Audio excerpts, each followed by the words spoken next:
Hello बच्चों, स्वागत करता हूँ आपका वीकली करंट अफेयर शो में। जो वीकली करंट अफेयर है इस सप्ताह का, उसके बारे में बात करते हैं। तो चलिए पहले क्वेश्चन के साथ स्टार्ट करते हैं वीडियो को। ठीक है, तो पिछले सप्ताह के जो सारे करंट अफेयर बनते हैं उनके बारे में बात करते हैं। ठीक है, चलिए पहले क्वेश्चन के साथ स्टार्ट करते हैं वीडियो को। लोकपथ मोबाइल ऐप किस राज्य सरकार द्वारा लॉन्च किया गया? तो ये लोकपथ मोबाइल ऐप जो हमने कहा लॉन्च किया गया है, ये किस राज्य सरकार द्वारा लॉन्च किया गया है? ये लॉन्च किया गया है मध्य प्रदेश सरकार के द्वारा। ठीक है, तो मध्य प्रदेश सरकार के द्वारा लोकपथ मोबाइल ऐप लॉन्च किया गया है।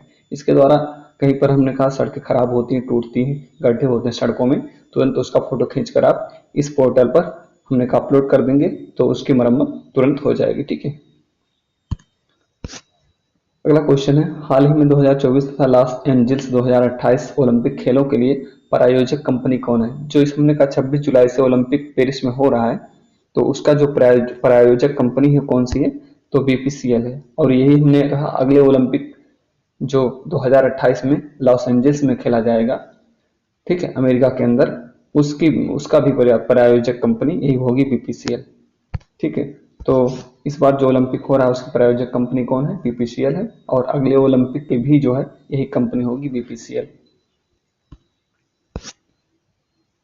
अगला है, यूनेस्को विश्व धरोहर समिति यूनेस्को विश्व धरोहर समिति के 46वें सत्र की बैठक की मेजबानी कौन सा देश कर रहा है? तो हमने कहा 76वें सत्र की जो बैठक की मेजबानी कौन सा देश कर रहा है? थाईलैंड, भारत, दक्षिण अफ्रीका, बांग्लादेश। तो इस सत्र की जो मेजबानी है यूनेस्को विश्व धरोहर समिति के, ये कर रहा है भारत। ठीक है, 46वें सत्र की। अगला महत्वपूर्ण क्वेश्चन है, हाल ही में चर्चा में रहे युग युगीन संग्रहालय का निर्माण भारत किसके सहयोग से कर रहा है? हमने कहा चर्चा में रहे युग युगीन संग्रहालय का निर्माण भारत किसकी सहायता से कर रहा है? तो ये कर रहा है फ्रांस की सहायता से। युग युगीन संग्रहालय का निर्माण किसकी सहायता से? फ्रांस की सहायता से। और ये संग्रहालय जो है दिल्ली में निर्मित किया जा रहा है। युग युगीन संग्रहालय कहाँ बन रहा है? दिल्ली में, याद रखिएगा, पूछा जा सकता है आपसे। अगला महत्वपूर्ण क्वेश्चन हमारा, दुनिया का पहला होलोग्राफी बैंक नोट कौन देश जारी करेगा? तो हमने कहा दुनिया का पहला होलोग्राफी बैंक नोट जो देश जारी करेगा, वो जारी करेगा आपका जापान जारी करेगा। ठीक है,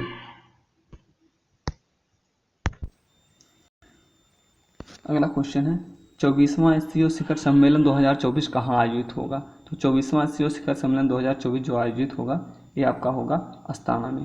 कहाँ होगा? अस्ताना के अंदर होगा। ठीक है, 24वां एससीओ शिखर सम्मेलन जो शंघाई कोऑपरेशन हमने कहा ऑर्गेनाइजेशन है, उसका शिखर सम्मेलन। ठीक है, अगला, हाल ही में एसबीआई के चेयरमैन पद पर किसे नियुक्त किया गया है? तो जो एसबीआई के चेयरमैन के पद पर नियुक्त किया गया है, वो नियुक्त किया गया है श्रीनिवासुल शेट्टी को। किसको? श्रीनिवासुल शेट्टी को। ये एसबीआई के वर्तमान चेयरमैन है। ठीक है, याद रखिएगा। अगला महत्वपूर्ण क्वेश्चन हमारा, हाल ही में भारत सरकार ने अपने संपूर्ण जीव जंतुओं की जानकारी के लिए कौन सा ऐप लॉन्च किया है? तो भारत ने, हमने कहा, अपने संपूर्ण जीव जंतुओं की जानकारी को इकट्ठा करने के लिए सूची पोर्टल ऐप लॉन्च किया है। कौन सा पोर्टल? सूची पोर्टल ऐप। संपूर्ण जीव जंतुओं की जानकारी रखने के लिए, उनकी एक लिस्ट बनाने के लिए सूची पोर्टल लॉन्च किया भारत सरकार ने। अगला है, हाल ही में भारतीय वायुसेना ने कौन से स्वदेशी एंटी रेडिएशन मिसाइल का सफल परीक्षण किया है? तो हम, भारतीय वायुसेना ने कौन से स्वदेशी एंटी रेडिएशन मिसाइल का सफल परीक्षण किया है? तो यह रुद्रम फर्स्ट है। कौन सा? रुद्रम फर्स्ट स्वदेशी एंटी रेडिएशन मिसाइल का सफल परीक्षण किया है। नेक्स्ट क्वेश्चन है, हाल ही में पश्चिमी घाट में खोजी गई नई प्रजाति हाइब्रोसिस्टम स्वामीनाथन, जो डॉक्टर स्वामीनाथन के नाम पर रखा गया है, कौन सी प्रजाति है? तो ये जो प्रजाति है आपकी है जंपिंग स्पाइडर। ठीक है, तो ये जंपिंग स्पाइडर जो डॉक्टर स्वामीनाथन, जो हमारे यहाँ हरित क्रांति के जनक थे, उनके नाम पर रखा गया है जंपिंग स्पाइडर, याद रखिएगा। अगला है, आईएमएफ के आर्टिफिशियल तत्परता सूचकांक में भारत की कौन सी रैंक है? तो आईएमएफ के आर्टिफिशियल तत्परता सूचकांक में भारत की जो रैंक है वो कौन सी रैंक है? वो रैंक है 72 रैंक है। अगला है, दुनिया की पहली high speed carbon fibre train किसके द्वारा चलाया गया? दुनिया की पहली high speed carbon fibre train ये चलाया गया है चीन के द्वारा। ये हमने कहा चीन के द्वारा चलाया गया है दुनिया की पहली high speed carbon fibre train. Okay, अगला है, हाल ही में वर्ल्ड चैंपियनशिप ऑफ लेजेंड का खिताब किस टीम ने जीता है? तो हाल ही में वर्ल्ड चैंपियनशिप ऑफ लेजेंड का खिताब जिस टीम ने जीता है वो भारत ने जीता है। किसने जीता है? भारत ने। क्रिकेट में जो हमने कहा वर्ल्ड चैंपियनशिप ऑफ लेजेंड का खिताब खेला गया वो भारत ने जीता। अगला है, हाल ही में सिद्ध पोर्टल किसके द्वारा लॉन्च किया गया है? तो हमने कहा ये जो सिद्ध पोर्टल लॉन्च किया गया है किसके द्वारा लॉन्च किया गया है? कृषि मंत्रालय, रक्षा मंत्रालय, शिक्षा विभाग, कौशल विकास एवं उद्यमिता मंत्रालय। तो ये सिद्ध पोर्टल लॉन्च किया गया हमने कहा किसके द्वारा? ये लॉन्च किया गया है शिक्षा विभाग के द्वारा। अगला है, अस्मिता परियोजना किस मंत्रालय के द्वारा लॉन्च किया गया है? कृषि मंत्रालय, रक्षा मंत्रालय, शिक्षा विभाग, कौशल विकास एवं उद्यमिता मंत्रालय। तो ये अस्मिता परियोजना जो लॉन्च किया गया है ये लॉन्च किया गया है कौशल विकास एवं उद्यमिता मंत्रालय के द्वारा। अगला है, चांदीपुरा वायरस के कारण किस राज्य में बच्चों की मौत हुई? असम, गोवा, केरल, गुजरात। तो चांदीपुरा वायरस हमने कहा ये गुजरात के अंदर जो है इससे मौतें हुई चांदीपुरा वायरस। ठीक है।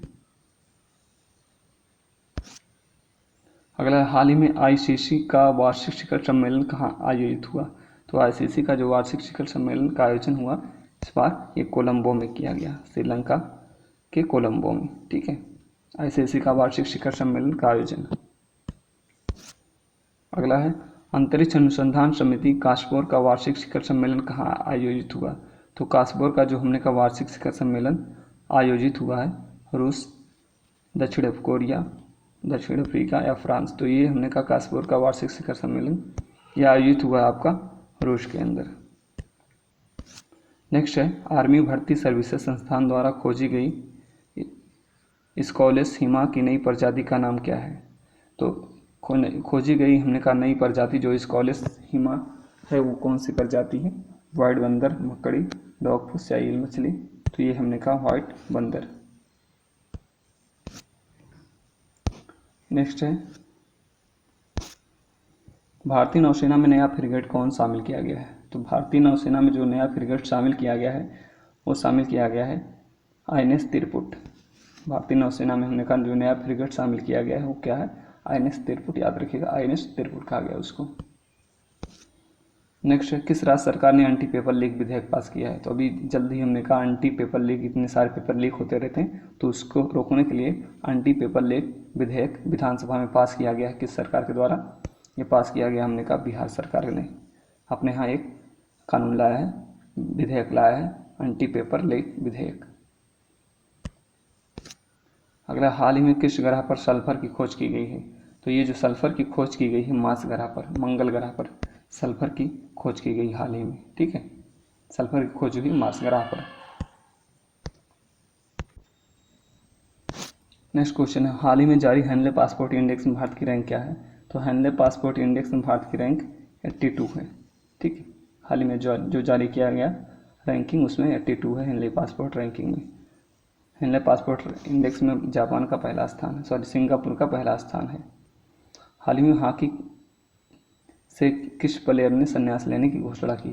तो हॉकी से हमने कहा संन्यास लेने की जो घोषणा किया गया है वो PR श्रीजेश के द्वारा, जो हमने कहा गोलकीपर हैं भारतीय हॉकी टीम में PR श्रीजेश, इन्होंने जो है संन्यास लेने की घोषणा की है। ये अपना आखिरी हमने कहा ओलंपिक गेम खेल रहे हैं, इसके बाद ये संन्यास ले लेंगे।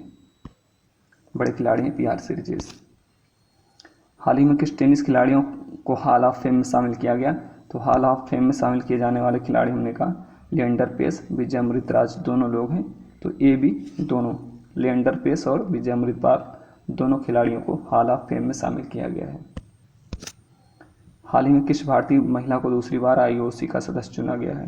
तो दूसरी बार IOC का सदस्य चुना गया नीता अंबानी को। पहली बार भी इनको चुना गया था IOC का सदस्य और दूसरी बार इस महिला को IOC का सदस्य चुना गया है, इंटरनेशनल ओलंपिक कमेटी जो होती है IOC। अगला है, हाल ही में किसको राष्ट्रपति के द्वारा विशिष्ट सेवा मेडल से नवाजा गया है? तो राष्ट्रपति के द्वारा विशिष्ट सेवा मेडल से नवाजा गया है किसको? सेना प्रमुख भूपेंद्र द्विवेदी और नौसेना प्रमुख दिनेश कुमार त्रिपाठी दोनों लोगों को। तो ये भी दोनों लोगों को, सेना प्रमुख जो है भूपेंद्र द्विवेदी को और नौसेना प्रमुख दिनेश कुमार त्रिपाठी दोनों को विशिष्ट सेवा मेडल जो राष्ट्रपति के द्वारा दिया जाता है नवाजा गया है।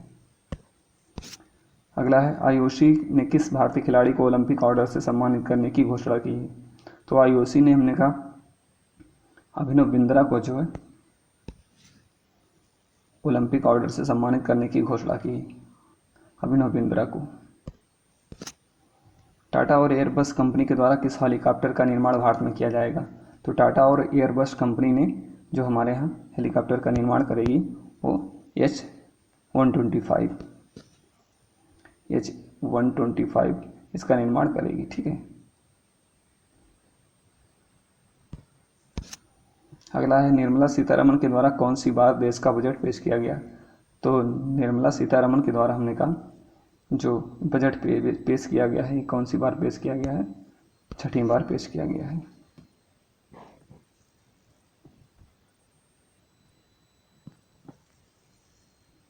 छठी बार नहीं, 7वीं बार।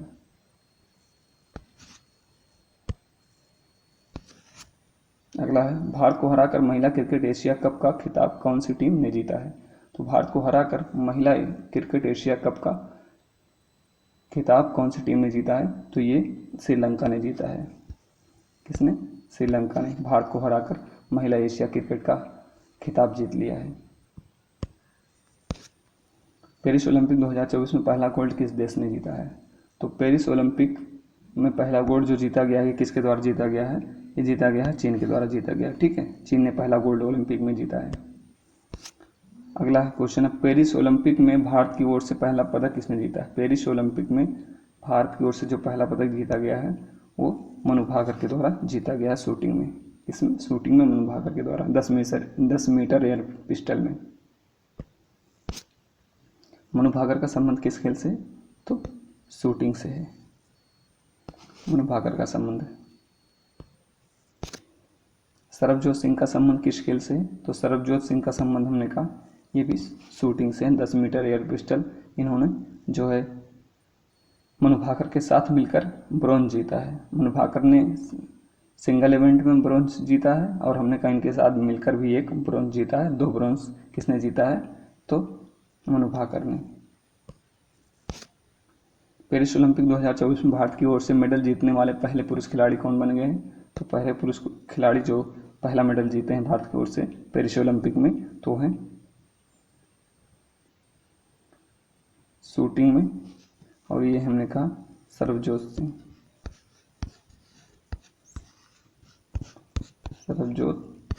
सिंह। ठीक है, करेक्ट कर लेना इसको, सरबजोत सिंह शूटिंग में।